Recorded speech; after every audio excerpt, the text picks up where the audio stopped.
Alors le top France, Benjamin Biolay, Jul, Thomas Dutronc, Attic et Nino.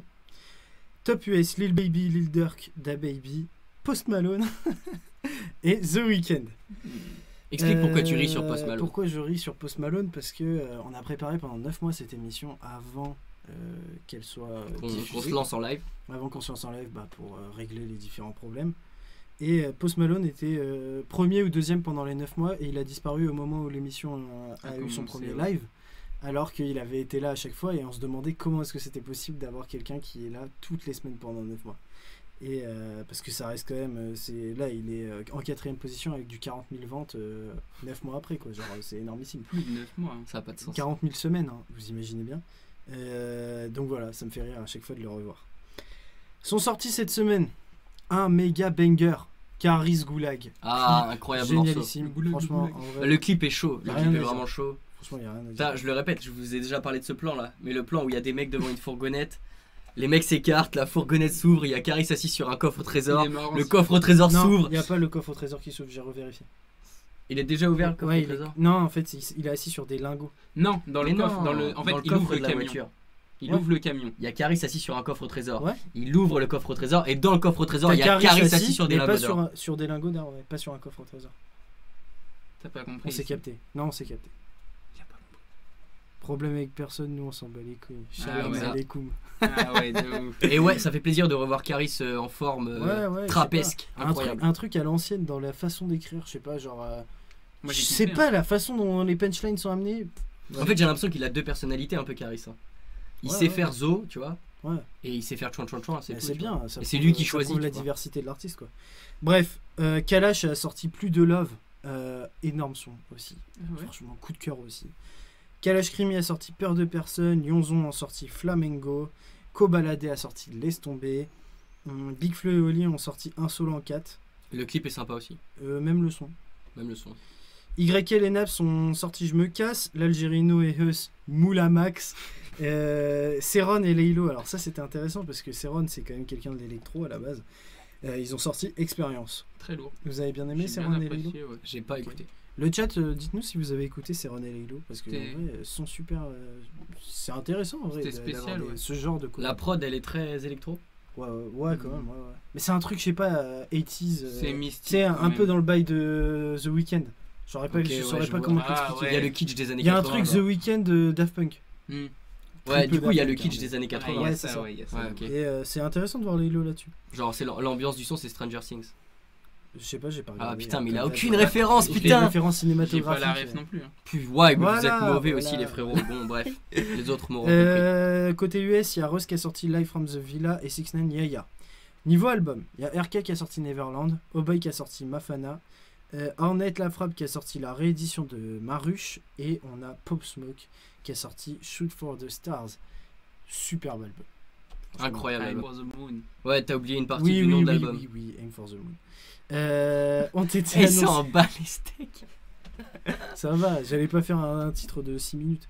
Ont été annoncés single PLK c'est mort, ça sort demain soir. Et Russ Give Up et ce sera composé par Timinus et ça sort vendredi. Et je vois Filoutri épicé qui met Céron Fit Laylo validé carrément, on est Ouais. d'accord. Niveau album, Le Fa va sortir le Famous le 10 juillet, je vous le rappelle encore. Gambi va sortir La Vie est belle le 10 juillet lui aussi. Riles va sortir un EP, j'ai l'impression, parce que c'est 5 sons. Level 36 le 10 juillet. On y retrouve d'ailleurs Chaz et Mike Mixer à la prod sur Goa. GOA. Bramsito va sortir Losa, c'est jeune Losa je crois, le 17 juillet. Album de Juice WRLD ce vendredi. Ah oui. Album surprise de Juice WRLD ce Post-mortem. vendredi. Ouais. Et Summer Walker va sortir Life on Earth le 10 juillet.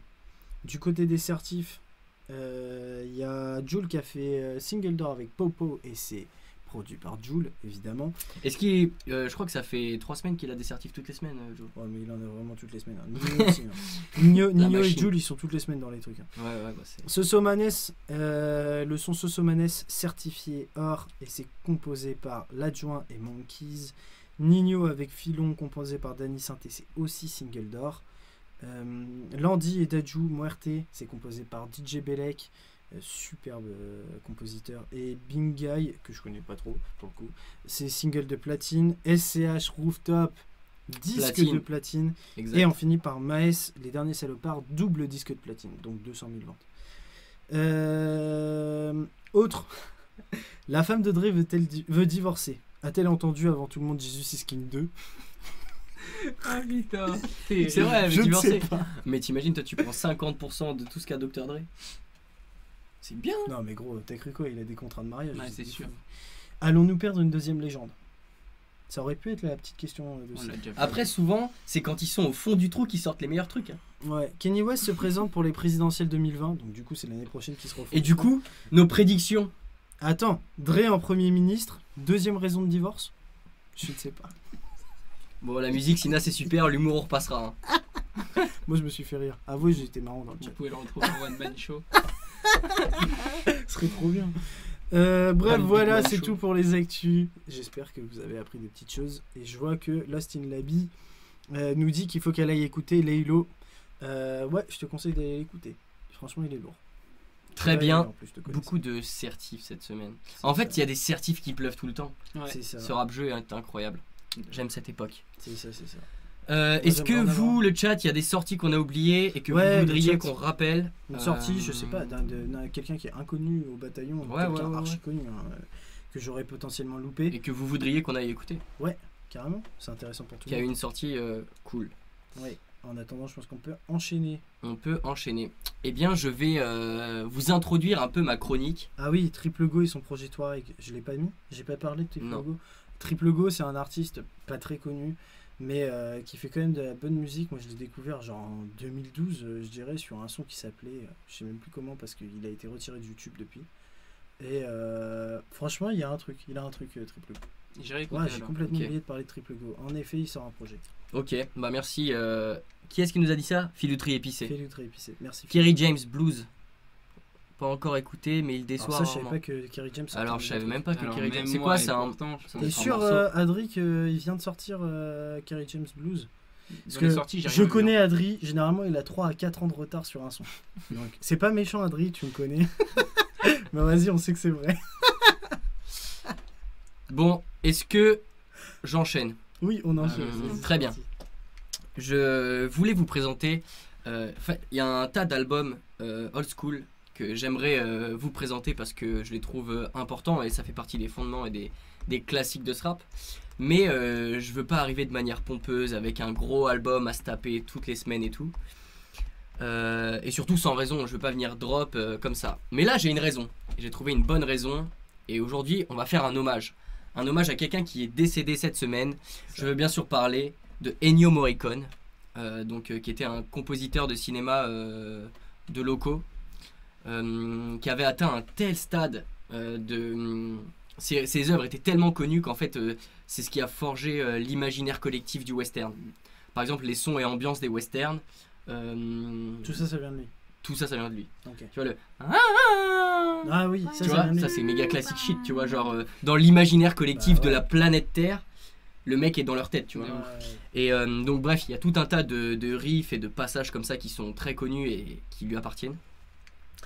Et Il envoie, cette le personne est décédée cette semaine. Et j'ai Avant-hier, décidé de lui d'ailleurs. faire un hommage en vous présentant un album qui a été inspiré des films dans lesquels, j'allais dire Enrico Macias, dans lesquels Ennio Morricone a fait la musique. Donc il y en a deux principaux, c'est Le Bon, la Brute et le Truand, et le second c'est Pour une poignée de dollars de plus, et tout de suite Sina va vous faire le synopsis de Le Bon, la Brute et le Truand.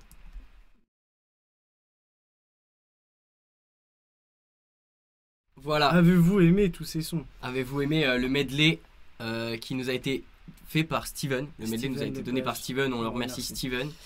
C'est lui qui nous fait tous les medleys. Je reviens juste sur un petit truc, les privés jokes. Non, j'ai juste fait une boulette, vous en faites pas. Très agréable. J'espère Bah, que fantastique, vous c'est aimez ça le qui est rap très old agréable. school parce que Lucas est c'est fan ce de rap soir old que vous allez trouver un vrai bail, un vrai dossier. Pour ceux qui connaissent pas l'album, je vais parler de l'album Sad Hill. Et l'appellation album est un peu erronée parce qu'en réalité c'est une compilation de producteurs, donc du producteur Keops, qui est un des producteurs, enfin des compositeurs du moins majeurs d'IAM. La compilation est sortie en 97, donc je répète, c'est Sad Hill. Et c'est une compilation qui est complètement inspirée par l'univers des films, donc Le Bon, la Brute et le Truand, et Pour une poignée de dollars de plus. On peut y retrouver des prods qui ont été faites depuis les samples de Ennio Morricone. Ok.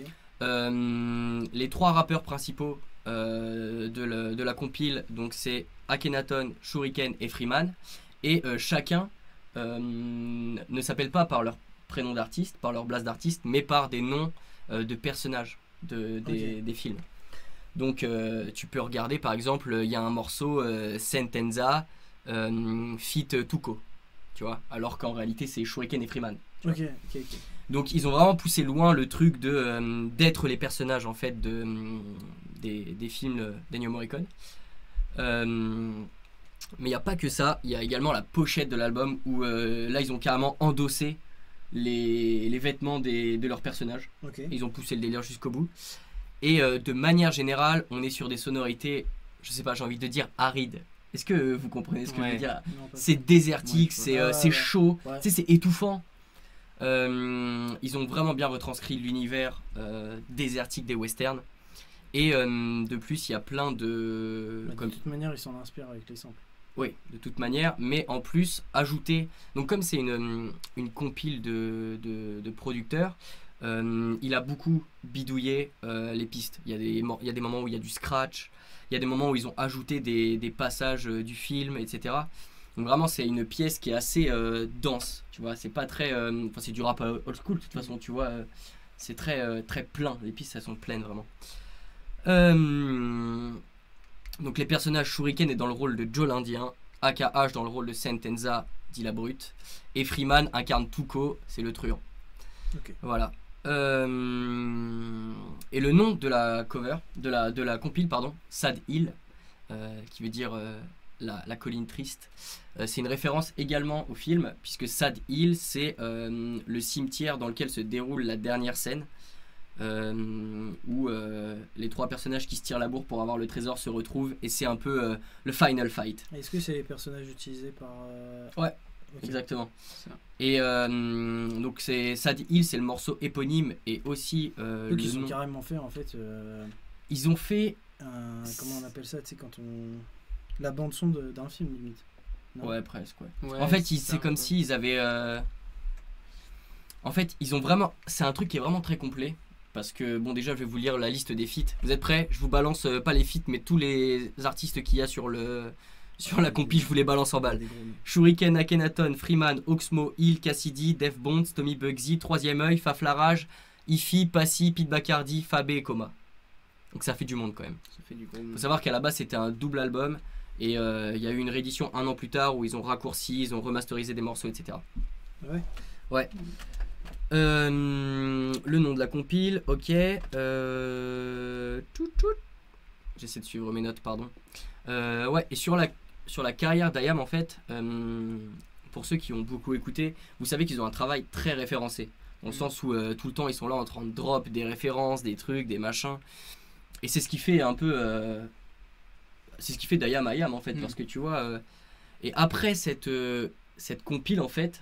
Le monde du western et de Le Bon, la Brute et le Truand rentre dans l'univers et les références IAMesques, tu vois, dans le sens où ils se mettent à comparer Sad Hill à Marseille, tu vois, de la même manière que ils appellent Marseille la planète Mars, tu vois. Ils ont tout un univers comme ça avec des images qui correspondent soit à des références ou alors juste planète Mars, tu vois, c'est un truc que tout le monde connaît et qui renvoie à des réalités, tu vois. La planète Mars, c'est pareil, tu t'imagines un truc aride, sec, où c'est dur, et ils aiment bien comparer Marseille à ce genre d'endroit. Et en référence aussi assez poussée sur les films, on a eu le morceau L'Empire du côté obscur, où là c'est carrément, enfin c'est pompé sur Star Wars en fait. Le thème c'est Star Wars, le sample c'est Star Wars, donc voilà, ça entre dans cette continuité de références d'IAM. Et d'albums à thème. Hein. Et d'albums à thème, ouais. Les albums à thème, c'est pas un truc qu'il y a le plus souvent. Et là, l'exécution est vraiment très bonne. Et c'est sublimé un peu par la plume d'IAM, tu vois. Et dans le sens où vraiment ils partent d'une réalité, celle du cow-boy, et ils vont te décrire ce que c'est le cow-boy vu par un indien. ce que c'est le cow-boy dans la société américaine. L'image que t'as du cow-boy, et ben non en fait. Le cow-boy c'est pas le mec avec ses lassos et tout, c'est un peu différent. Et il te raconte vraiment tout un tas de trucs. Tu les entends déambuler dans le désert, ils parlent avec un langage de natif, genre quand ils te parlent de drogue, parce qu'il y a toujours eu ce truc avec la drogue dans le rap, quand ils te parlent de drogue, ils disent pas je fume du shit sur mon cheval, ça veut dire il va trouver un nom d'une plante qui sert à se défoncer dans un certain désert. Bref, ils ont des références beaucoup trop précises, les mecs c'est des cracks, je sais pas combien de temps ils passent vraiment il y a à se documenter. Cette différence que c'était pas un album tous les 6 mois à cette période, quoi. Ouais c'est ça, c'était que plus long. C'est un fait, quoi. Même si moi je suis carrément pour, j'aime bien aussi le format actuel, hein. Mais ça fait aussi que quand t'avais 4 ans pour faire un album et que tu savais qu'on allait pas t'oublier, bah voilà quoi.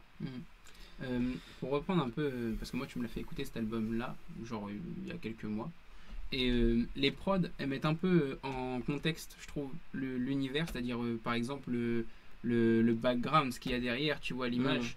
Et le premier plan, donc leur voix, ça me fait plus penser à de la psychologie. Tu vois ce que je veux dire? Je vois. On rentre plus dans des personnages. En fait, tu rentres dans la tête de personnages. Petit frère et tout, c'est ça. Hein. Ouais, mais dans par rapport à la prod et par rapport au concept, comment ils l'amènent, tu vois, c'est assez original, je trouve. Je vois. Voilà, c'est cinématographique. C'est cinématographique dans le sens. juste qui met SCH prend la relève du projet à thème. C'est vrai que SCH était revenu fort avec Julius. Je trouve que, voilà. Sans partir sur le concept de l'album à thème, je trouve que ce qu'il y a d'encore plus important, et moi personnellement c'est un truc que j'espère voir revenir, c'est les compiles de producteurs. C'est la prochaine ère. Et les compiles de compositeurs. Et récemment il y a eu la Boulangerie Française volume 4 par DJ Widim. Donc ça veut dire c'est un truc qui se perd pas, tu vois, c'est encore dans les tuyaux. Même aux États-Unis j'avais vu Metro Boomin, Carnage aussi. Des albums. Hein. Carnage par contre c'est plus des compiles, c'est des albums. Ouais, c'est des albums. Bah, il y a eu Pierre Bourne aussi. Ouais, il y a eu Pierre Bourne. De ouf. Et moi j'aime bien cette espèce de. Je trouve que ça amène une fraîcheur de ouf. Ça amène une fraîcheur. Parce que ça amène la vision des compos. Et ouais, c'est ça. Et ça fait des fils rouges. Celle des artistes, je peux vous le dire. Ça fait des fils rouges qui sont pas centrés autour des artistes et de ce qu'ils peuvent raconter, mais plus comme en fait ici sur Sad Hill où c'est Keops qui vient te planter le décor aride et après il laisse tous les personnages, c'est-à-dire les rappeurs qu'il a invités, se balader et agir en fait, tu vois. Mais c'est lui qui plante le décor. Et c'est vraiment cool, ça offre je pense pas mal d'opportunités, tu vois. Ouais, je vois le bail. Voilà, je voudrais vous citer quelques morceaux incroyables. Il y a Sad Hill, le morceau éponyme, Mama Lova, le morceau d'Oxmo, qui est vraiment faites-le écouter à vos mamans et elles vont fondre, je pense. Pousse au milieu des cactus Marancoeur, incroyable morceau. Et si j'avais su, qui est vraiment bon. De toute façon, vu les noms que je vous ai donnés, ça peut que être cool. Vraiment. Enfin, de toute façon, moi, quand il y a Hill en général et Oxmo et Freeman, Shuriken, déjà, je suis satisfait. Voilà pour l'album, la compilation Sad Hill de DJ Keops. J'espère que ça vous a plu, j'espère que vous aimez le rap old school comme moi et que je pourrai vous représenter d'autres albums de old school, pourquoi pas. Ouais. Puisque je pense que je suis le seul à le faire plus ou moins ici. Ouais. En vrai. Moi c'est pas mon truc. Moi en vrai. je préfère le rap US déjà de base, donc je suis plus centré de ça. Après il y a des albums old school que je pourrais présenter de ouf. Tu peux présenter des trucs de ouf. Mais je peux présenter je sais il y en a plein, mais je veux dire dans le rap français il y en a quelques-uns que je peux balancer de à l'aise. Je surkiffe. À l'aise. Bref. Voilà. Donc ce que vous en avez pensé dans le chat. Big up à Ennio Morricone quand même. Franchement, le type a réalisé un truc incroyable dans sa vie, c'est lui qui a construit l'imaginaire de la planète, enfin l'imaginaire sonore du moins, du western dans l'imaginaire collectif en fait. C'est le Clint Eastwood. Et ça c'est chambé en vrai. C'est le Clint Eastwood de la musique en fait, dans le western. Ouais, de ouf. T'as pas la rêve toi? Non mais comparaison foireuse. Bah non, pas du tout. Un peu. Si. Pourquoi? Clint Eastwood c'est le mec que tu mets le plus en avant pour le western. Ouais, mais je veux dire, il y a eu un tas d'autres westerns sans Clint Eastwood, ouais, je suis d'accord. et qui pour autant ont des identités visuelles très western. Et Lucky Luke. Non mais lui. Et pour le coup, tu vois, tu mets j'en sais rien, par exemple Clint Eastwood dans Gran Torino. C'est comme ça qu'il s'appelle le morceau. Enfin le morceau, non, le film.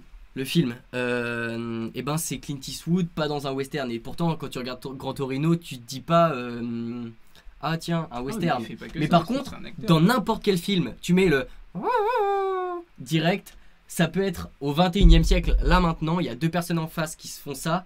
Tu dis direct, c'est un duel. C'est un duel western, genre c'est, tu vois, en fait c'est des sonorités qui sont devenues des associations d'idées, tu vois. Et c'est pour ça que c'est charmé parce qu'il a réussi à globaliser ça, tu vois. Voilà, c'était ma chronique. J'ai beaucoup trop parlé ce soir. C'était trop long. Mais j'espère que ça vous a donné envie d'aller écouter du moins.